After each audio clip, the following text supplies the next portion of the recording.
So on this channel, I like horror games, and I like PS1 games. So I've built up something resembling a collection over the years, but there are a handful of games that have proved too expensive and rare for me to possibly obtain.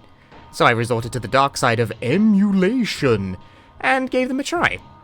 What's more, I've sorted this video by ascending order of how much the game would cost as determined via a brief search on a combination of eBay and Yahoo Auctions Japan. These values are approximate, so don't use this video like a buyer's guide or anything. Also, this video has no real, thesis or anything. I'm just here to talk about games I played recently that I thought were interesting. Anyway, let's go!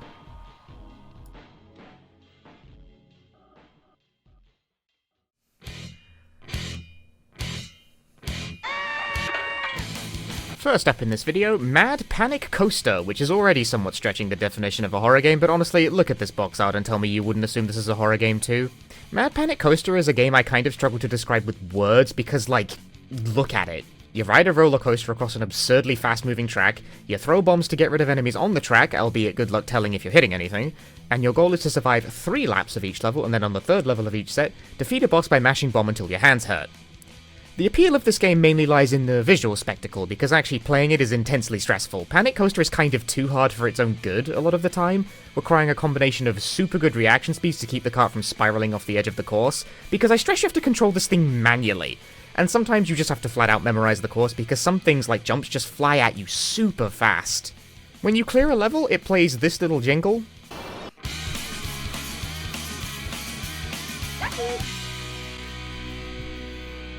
Which is fitting, because sometimes completing a level really did feel more just like a matter of luck than any relevant skill on my part.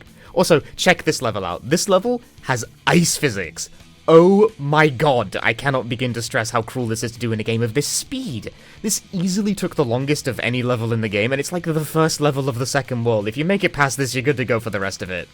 It's actually a pretty simple game, but it'll feel like sensory overload in the moment, which is almost a shame because the sprite work is really nice, but you'll never really be able to appreciate that due to the speed at which it all moves.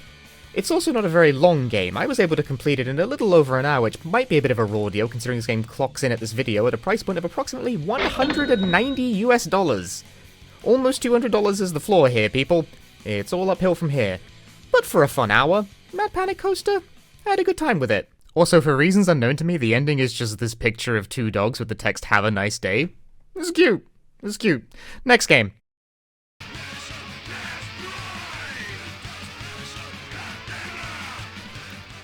Screaming Mad George's Paranoiascape is the next one up, and this one also slots into the actually pretty simple despite being complete sensory overload bucket. Paranoiascape is actually a horror pinball game. Kinda. Okay, you definitely do pinball here, that's a ball, which is actually a brain, but don't worry about it. And you definitely hit it with your bone flippers to knock it into obstacles, but you can, physically move through the level forwards and backwards, and a lot of the time your goal is to make it to the end, so it's also kind of a first-person game? You even have a health bar in the bottom left, and running out of that will instantly game over you no matter how many balls you have remaining. So it's a first-person pinball shooter horror. Got it. Awesome. Glad we're all clear on what kind of game this is now. Moving on. Paranoiascape is another game that's mainly about visual spectacle, albeit unlike Mad Panic Coaster, this one isn't super difficult, but it is similarly kind of hard to tell how to impact proceedings. Sometimes your goal is to kill a specific enemy or boss in a level, and I never really got the knack of getting the ball to go where I wanted it to. You can apparently adjust your aim with L2 and R2, but I never found this helped much. Nevertheless, I did enjoy the psychedelic visuals this game presented and was basically content to blithely, if a bit confusedly, flip a ball through these levels. It's certainly not relaxing by any means, but a lot of the visual chaos is largely ignorable since the game is pretty straightforward provided you can pass what the objective of a given level is. Something that might be a bit hard for you to do if you don't speak at least a little Japanese, but some levels are a bit confusing even if you do, and you can generally feel it out by toying around a little bit. It's another short romp too. My playthrough clocked in at a little under 40 minutes, even less time than Mad Panic Coaster, which again, presenting even worse value for money since this one clocks in at around $250 American. Still, I'd love to get my hands on a copy of this game someday. I just find it very endearing for some reason. Don't know why. Also, check out this ending screen. After you complete this truly baffling final level where you take control of a baby on wheels in a top-down fashion rather than being a pinball game where you escort kings to a bed, you get an incredible ending screen. The origin of life. A new life was established in this surreal world just now. This is the end of the Screaming Mad George surreal world. To be continued. See you next time. And that's how it ends. Truly outstanding. They really don't make them like this anymore, do they? And as you can see from the credits, the music and design were all done by Screaming Mad George, who is famous in the horror movie scene for his special effects, having worked on movies like Predator and The Third Nightmare on Elm Street, apparently. All in all, Paranoiascape is a good time, but it won't be a very long time. But this next game is much longer.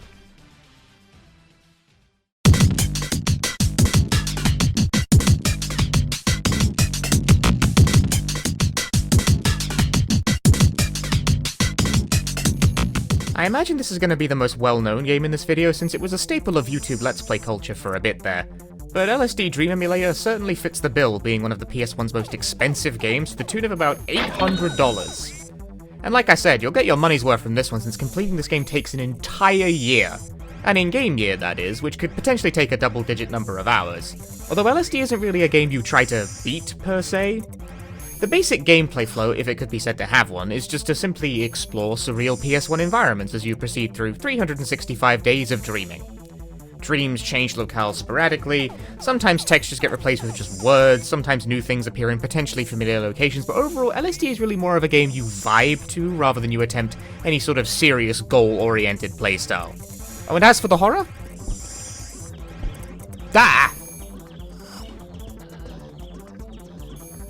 Yeah, it's got its moments. LSD doesn't really care about things making physical sense, it's a dream after all, so things may just suddenly pop into or out of existence right in front of you. The soundscape in this game is also truly bizarre. Footstep sounds seem to be semi-randomized, so each surface sometimes plays like a bird chirp every time you step. The element of the audio I find the most interesting, though, is the soundtrack. I genuinely thought it was procedurally generated in some capacity due to how constantly varied it is, but also completely atonal. But it turns out every location in the game just has like 30 track variants for various moods, and it just picks between those at random, coming out to a total track list of a ridiculous 462 songs. I know there's some technical trickery involved with how this is all stored because a PS1 disc literally could not contain that quantity of music at CD quality, but it's still an absurd amount of effort to go through just so the player can never get used to what they're hearing, but without going for silence a majority of the time. Also of note is that this is the only game in this video that actually has an English translation patch, although the other two didn't really need it, they barely have text. In fact, this game barely needs it. The only text this game really has are these screens, which sometimes substitute in for a dream on a given day. These are excerpts from the lovely Sweet Dream Journal that one of the game's designers, Hiroko Nishikawa, kept as a record of their own dreams over a decade, which ended up becoming the material that this game was based on. Still, if you play with the English patch, you could read this. Not like me, who didn't know this patch existed when I was shooting the footage, and also I couldn't read these anyway because you get like 7 seconds to read them and I can't read Japanese that fast. Now, Mad Panic Coaster and Paranoiascape didn't really require a translation due to barely having any text, and LSD has an English patch, but this next and final game, you really gotta know your way around the language to make any headway.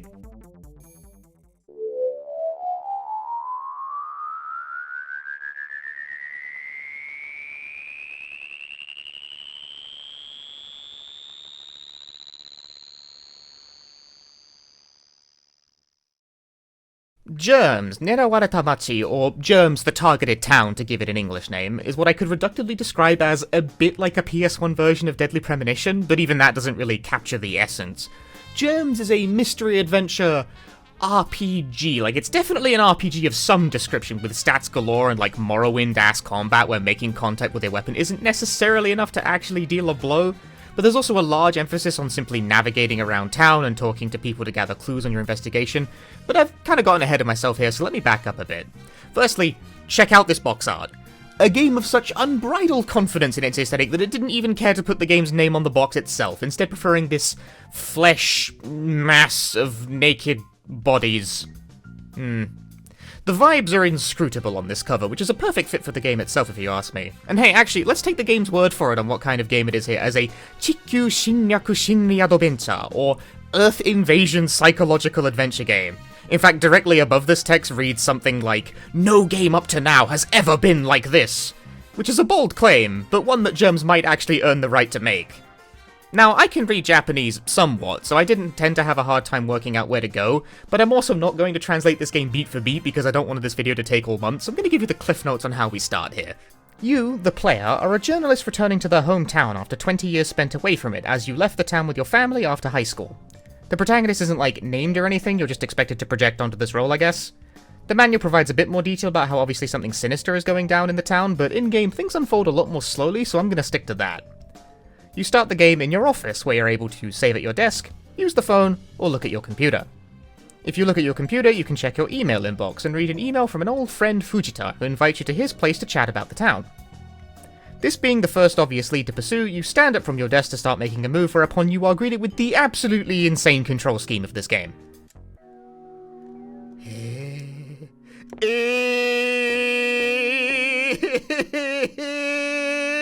X moves you backwards, triangle moves you forwards! This game released in 1999, by the way. The active first-person controls was not, like, a completely unknown entity at the time, but I'm pretty sure it's a purposeful choice that Germs has, like, the most insane control scheme possible. You look with the stick, triangle moves you forward, X moves you backwards, and the shoulder button strafe. Genius. And you have to do combat with these controls, I remind you. So once you've gotten to grips with the basic act of walking, you are advised to go get a map from the store across the street. So you do that, but for some reason you're asked to pick which map you want. Like, you can't just have a map with all the locations marked. You need to have to specify which one you want marked, and then come back here if you need to change it for whatever reason. The old man in the back of the map store will also explain to you every single mode of transport in the game, because this game places a very large emphasis on navigating the town in a realistic sandbox-type way that was very ambitious for its time on the PS1. We'll get to that. So I pick my map for Fujita's house, decide to go buy the company car, and ooh, these driving controls, ooh boy. They're not too dissimilar to the walking, except you turn with the shoulder buttons and the car is just very awkward and prone to getting stuck on everything all the time. Fortunately, there's no other drivers or even pedestrians in the world, so the only enemy is the geometry, which is a worthy enough foe by itself, although it makes the world feel quite empty and deserted. Thus, we begin the trial of just straight-up driving across this honestly very large play space over many, many minutes of getting acclimated to the driving controls, and it's at this point I would like to draw attention to something probably very obvious, but when you're outside, the entire world is grayscale for some reason. This isn't like an emulator error, the game is just like this. But there's red arrows floating in the air when you're near a building like it's Crazy Taxi. Those don't indicate your current mission or anything, that's just buildings in general, just come equipped with a giant arrow in the sky. Supposedly, the grayscale outdoor environment was done to mimic the feel of old science fiction movies, which I can't put a source on that, it was just something that a couple of Japanese blog posts on the game I read said. I feel like that's apocryphal in some way, but it lends the game a strange atmosphere to be sure. En route to Fujita's house, struggling with the driving the whole while, I pass a weapons store and buy a knife. With what money? None! This game actually has no concept of money at all. You buy weapons, but nothing has any price. The only limit is just that you can only carry 2 weapons at a time. Incidentally, you can also eat food to restore your vitality, which is these squares up here in the corner. But you can eat as much as you like, since again, no money. There's actually a pretty bizarre variety in dishes and locations to eat at, and you can even order side dishes to supplement your meal, but it's all superficial, it's all text. Because no actual resource management needs to be done here, you just eat whatever you want until you're full. Anyway, after honestly way more driving than you'd expect, you make it to Fujita's house, and here he tells you that he's built some sort of machine in his house that can monitor the space-time continuum, and that his machine is detecting some sort of disturbance, and he thinks the source is a nearby power plant. I think this is the game's justification in-universe for why time passes at a rate of roughly 6 times that of real life. I didn't think we needed a justification for that, but Germs felt the need to include one, and I am here for it. Anyway, you meet Fujita in his garage, where he hands you a plastic explosive that he said he had left over from his work.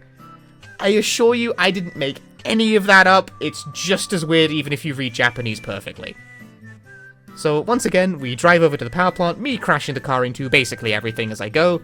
We sneak in the back and find hostile guard dogs and armed employees, and here's where we partake of the game's combat. It's a very loose affair. I described it as being Morrowind-ish earlier, but that's kind of unfair to Morrowind. The basic thrust is just swing a weapon and the game will decide randomly if you actually hit. Doesn't really matter what your distance is from the enemy, as long as you can see the arrow above the enemy's head, you're in range. Every weapon has its own experience bar, and hit rate is determined via a calculation based on that.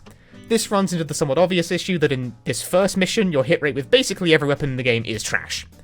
But persist in this endeavor I do, and I successfully take enemies down. And then I discover that upon killing an enemy, you can read their lingering thoughts, which will give you this bio. Every enemy has a unique name, blood type, age, and a little description which will tell you completely inane things like the newly deceased's favourite food, or word, or colour, or something of that type. These rarely contained much of actual substance to the gameplay in my experience, they're just kind of there for flavour, but still, they bothered to do this for like every enemy placement in the game, which is just utterly wild. Like, who does this? For what reason? Madness. A work of mad genius.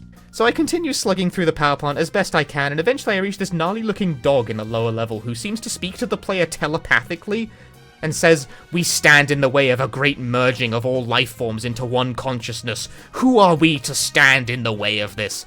And attacks us. So clearly, things are going really wrong in this town. Anyway, I engage the boss dog and promptly get murdered because it shoots laser beams out of its face and I have a pocket knife that sucks. But upon dying, the game is not over. You wake up somewhere where a bunch of weird creatures are now friendly to you, and you find, per the indicator in the top right where your body icon has become all pink and weird, and you seem to have a new head. You've become a weird creature yourself. In this state, the premise of the game is flipped. All the creatures are now friendly to you, and all the human characters are now hostile. You can even go and kill normally friendly humans in this state. I don't know why you would, but you can. If you want to stop being a creature, you just head off to the hospital and get it cured, again free of charge because no money. And nobody will mention it. It's like nothing ever happened.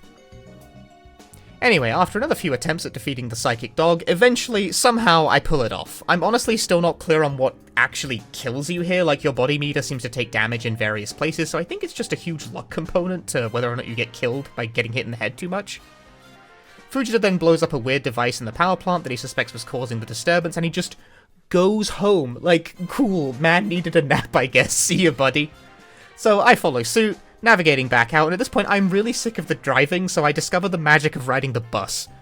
Germs has a favourable view of public transit because the bus is basically just a teleport that takes no time between each stop. It's a way easier method of getting around town than the driving. Compared to how laboured and cumbersome the driving is, I was honestly expecting the buses to run on like a schedule or something, but nope, just pick a stop and poof, you're there. Sweet. There's also a subway system, which seems to work similarly, but I barely interact with it. It goes to different places. It seems to be similar to the bus thing. Mission thus completed, I head back to the newspaper company and receive a thank you email from Fujita and a call from the Defense Bureau telling me to meet their contact at a nearby hotel. That's the first impression of Germs, and if you're wondering why I decided to explain it point for point, it's because that by contrast with almost every other game in this video, which have been mainly matters of visual spectacle, Germs is downright ugly, but extremely systems dense and very confusing to actually play, but it's quite a novel experience for a PS1 game. The basic gameplay flow demonstrated here seems to sum up the experience. Find a location that has a high mutant activity, whether it be via a lead or via an email or something like that. Go there, sometimes with an NPC in tow, take out whatever's causing the disturbance, usually a boss enemy, head home, repeat. The game is non-linear too, you can tackle your leads in seemingly whatever order you see fit. Now, I was not able to actually complete the game for this video because while charming, Germs is a real slog to actually play. Your movement, whether it be on foot or navigating the town, is just heinously slow. It takes absolutely forever to get anywhere, and the combat is, frankly, terrible.